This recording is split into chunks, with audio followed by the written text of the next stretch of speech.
ne peut aujourd'hui plus le nier, la technologie envahit tous les secteurs d'activité. L'agriculture est l'un des domaines où l'enjeu est majeur. Suite à la dernière révolution agricole qui a introduit l'usage d'engrais chimiques et de produits phytosanitaires, les acteurs du secteur cherchent aujourd'hui à réduire leur impact sur l'environnement. Afin de mettre en place une agriculture de précision, plus durable, certains agriculteurs ont d'ailleurs recours à l'utilisation de drones pour établir un diagnostic de leurs parcelles et traiter de manière plus intelligente. Aujourd'hui, dans le milieu agricole, le drone est un outil qui permet, principalement avec un capteur un peu spécifique, de faire tout simplement un état de santé des cultures à un stade bien déterminé, qui permet ensuite de pouvoir faire vulgairement une préconisation en nutrition de la parcelle dans la volonté de s'inscrire dans l'agriculture de précision. L'avantage, c'est le fait de pouvoir analyser une parcelle complète. C'est-à-dire qu'aujourd'hui, les agriculteurs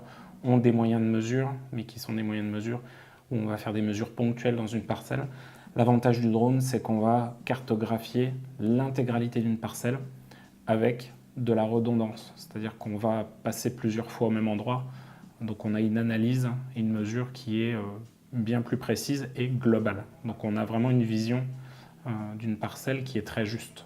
Voilà, donc on apporte de manière très précise le besoin dans les parcelles. Lors de son vol, le drone mesure la réflectance des plantations, c'est-à-dire la lumière qu'elles réfléchissent dans différentes longueurs d'onde non visibles à l'œil nu. Grâce à un capteur multispectral, infrarouge, vert et rouge, le drone prend des photographies qui seront ensuite utilisées par l'agriculteur pour savoir comment et de quelle manière traiter ses cultures, mètre carré par mètre carré. L'enjeu principal, c'est de ne pas gaspiller et de valoriser au maximum les apports. C'est-à-dire que le conseil aujourd'hui montre que les agriculteurs travaillent mieux leurs parcelles, c'est-à-dire que ça leur confirme l'utilité dans une région ou une autre de la parcelle. Et du coup, l'azote principalement, l'engrais apporté dans les parcelles est du coup vraiment valorisé. C'est-à-dire qu'on met l'effort là où il est nécessaire et on sait qu'il va être utile. Voilà. Le drone est un premier maillon de la chaîne.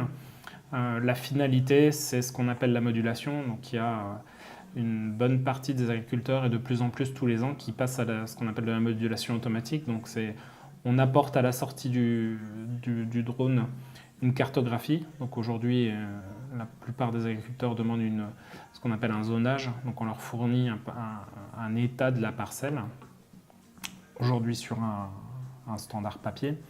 La finalité, c'est évidemment la modulation. Donc c'est un fichier informatique qui est mis dans le système de modulation du tracteur et par GPS, ça apporte très précisément la dose d'azote nécessaire mètre carré par mètre carré dans la parcelle.